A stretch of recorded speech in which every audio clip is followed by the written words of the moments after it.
So yun, magandang gabi sa atin lahat mga idol at mag-update tayo kay Twin Trunk Tugas. At doon nga pala sa mga hindi nakapanood ng part 1 nito, makisearch na lang sa ating channel ang vlog number 88. So ito siya mga idol. At para maintindihan nyo ng tuloy-tuloy yung trabaho natin sa puno na to. Tawanan ko doon mga idol ay paano natin ginawa ng paraan mga idol yung kanyang pagka reverse tapering, malaki, maliit, biglang laki dyan. So, nandun yun sa vlog number 88 part 1. So, ayan, search na lang mga idol. At ito ay paliwanag ko sa inyo kung ano yung gagawin natin dito. At sigurado naman may mapupulot kayong tips sa pagbobonsai. So, ayun, tara, simulan na natin tong bonsai na to. So, ito mga idol yung napili natin front. At kaya natin siya napiling front. So, papakita ko sa inyo kung saan ako lagi nagbi-visual ng pagkuha ng front.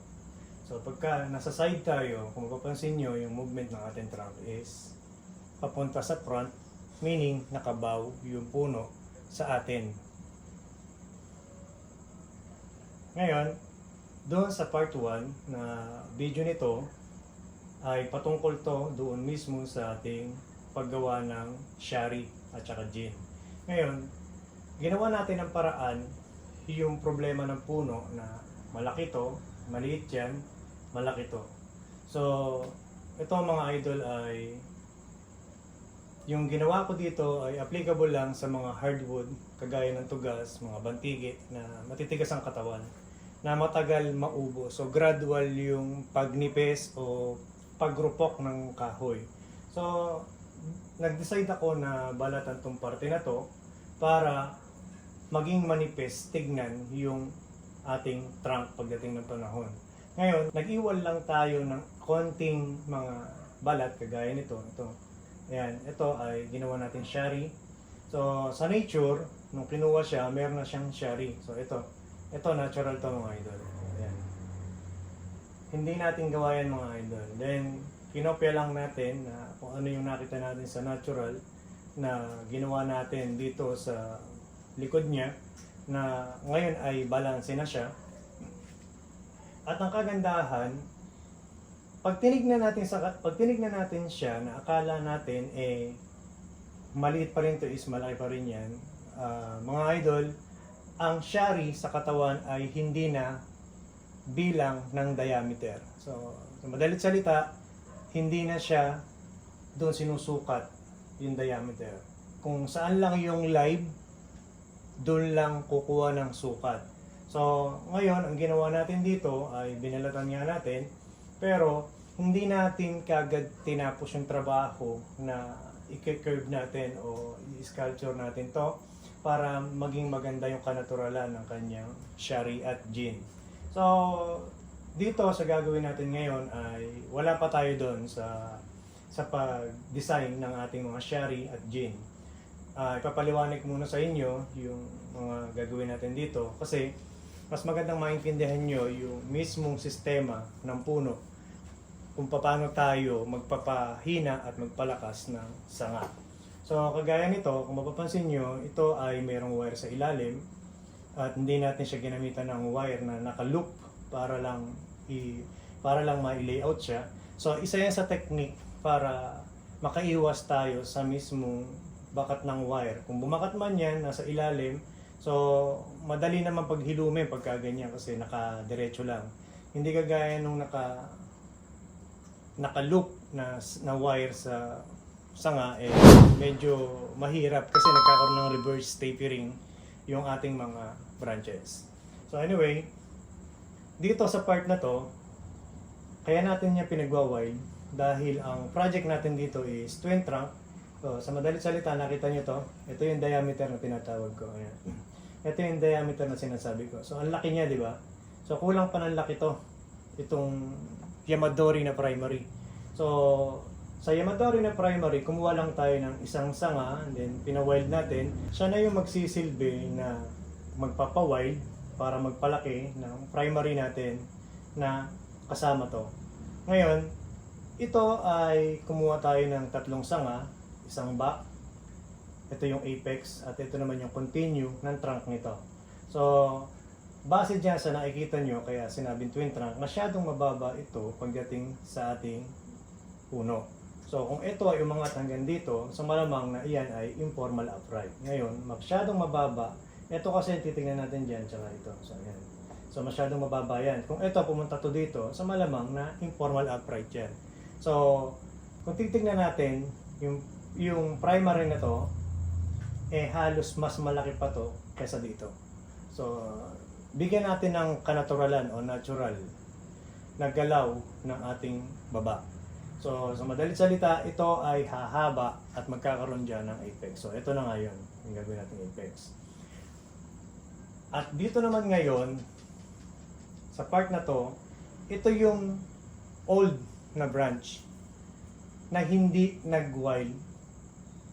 Nangyayari kadalasan sa puno, kung alin ang nasa taas, sila yung unang lumalaki. Kasi nga, ang puno, once na nagpakain tayo sa kanya ng fertilizer, lahat ng nutrients na kakainin niya is pupunta muna yan dito sa taas. Sumunod ito, pababa, hanggang bumaba ng bumaba, hanggang pumunta dito. So, naaagaw yung nutrients ng mga nasa taas, kaya itong mga old branch lalong humihina. So, ang gagawin natin ngayon dito ay pahihinain natin lahat ng nasa taas at kailangan pag-wild din natin yung nasa baba. Dahil ang pinakamahirap na palakihin ay yung parting baba. Dahil sila yung huling kumakain.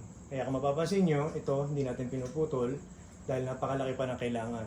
Ngayon, kung di natin naawatin yan, hindi ito magwa-wild ng sagad. At tsaka ito, tsaka ito. So, lagi kong sinasabi sa inyo mga idol, hindi natin kinakailangan madaliin ang taas. Kinakailangan maging balance ang pagkain at ang ating layout para hindi tayo malito o maguluhan sa pagpili ng sanga. Dahil once na nag-multiply na ang taas, sa malamang na yung parte ng baba nahuhuli na i-develop, ang mangyayari ngayon dyan, hanggang mag-cutback na naman tayo sa taas para mag-balance sa baba. So ito yung sinasabi ko. Ayan, kata nyo? Ito yung old branch na dati ng kanya yan na hindi nag-wild. So ito yung mga nauna, nakita nyo. Ayan, kitang-kita ang lakas. Nagbibitak siya, sobrang lakas, di ba? So ito, nagsisimula pa lang. Ayan, nagsisimula pa lang siya magbitak. Na ibig sabihin, magwa-wild na yan. Pero ang kagandahan dito, pag pinutol natin yan, sigurado ito, magwa-wild to. Tsaka ayan, nakita nyo yun, no? Ayan, pakita ko sa inyo na sa likod. Ayan na siya. Oh. Yan ang sign na dire-diretso na yan. Kaso nga lang, mas mauuna yung mga nasa taas compared din sa baba. So, isa na yan sa sign na pag pinutol natin yung taas, dito pupunta ang nutrients, siguradong yan ang kakain. Ngayon, sa pag-cutback naman, hinayaan ko lang siya na hindi i-layout para useless lang din naman kasi. Dahil alam ko magwa-wild tong taas at hihina ito. So, ang gagawin ko ngayon dito, napansin nyo to, kaya diretso, ayan, diretso siya, di ba?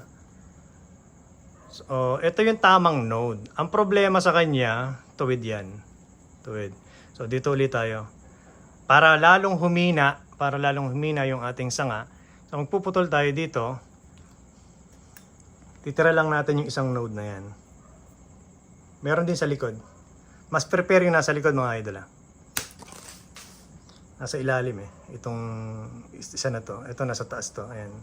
Ngayon, dito naman, ganun din. Ayan, nakita nyo isang node. Putulin natin yan. Siguradong hihina yan kasi isa na lang yung node. So, dito naman sa taas, tanggalin natin tong isa na to. Ayan. Nakita nyo, puro primary lang. So, ganun din dito. Masyadong malakas yan. Berdeng-berde yung sanga. Ayan. Ngayon, ito humina na to. Kasi, tigi isang node na lang yan. Sure na yung nutrients, once na pinakain natin yung puno, dito pupunta sa part na yan. So, dito naman tayo sa taas. Ito, hindi muna natin puputulin. Pero dapat putulin na yan Kaso nga lang, maliit pa. Di ba? Ang gagawin lang natin dito, i-wire natin para yung node tumama. Kasi lagpasan ng 45 degree yan. Yung isa na to. So, pagka kinuha natin yan at pinilit natin mangyari, nakatuwid yung ating primary. Ililayout muna natin to, then palalakihin. Ngayon, pagka okay na siya, then magka-cutback tayo. Kasi ang lakas niya, no? So, dito naman sa continue ng trunk, ang problema dito ay walang tumubo. Nakita nyo? May node, kaso nga lang ayaw tumubo. Okay na sana tong isa na to, tsaka yung nanditong node na to, yung isa na yan. So, wala na to, yung node na yan. So, itong node na lang to, okay na yan, dapat. Problema, walang tumubo, di ba? Ngayon, ang gagawin natin dito, kakatback natin siya sa part na to. Pagka hindi pa rin tumubo, yung isa na yon, dito natin puputulin yan at ito na iaangat natin. Pag-unwire tayo. Grabe mga idol, ang init. Sobra. Hindi ka makapag-focus sa pagtatrabaho talaga.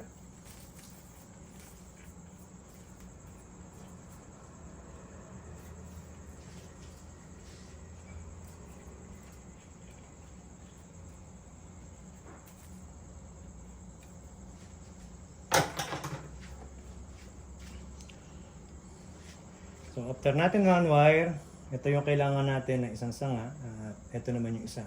Ngayon puputulin na natin yan. Pagka kasi pinutol natin yan, no choice siya.